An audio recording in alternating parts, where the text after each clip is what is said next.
Hey everyone, welcome back to the channel. So in today's video, I'm going to show you how to reset your air conditioner remote control. So first of all, what you need to do is you need to simply just take a look at this type of reset button, which is going to be the last button available on top of your remote.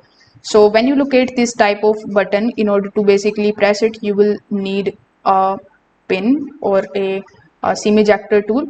So just have to use that in order to press it, and you can just simply press and hold it for around 10 to 20 seconds until the remote resets. Now if your remote doesn't have this dedicated reset button, the second thing that you need to do is to simply just remove this back cover. Then you just have to also remove the batteries out of it. So these will be the AAA batteries, so you just have to leave it as it is for about 5 to 10 minutes. After this time duration, you just have to insert the batteries, and then you just have to basically wait for some time until the remote restarts. So you can try any of these methods in order to reset your air conditioner remote control. If this video helped you out, make sure that you like this video and subscribe to the channel. Thanks for watching.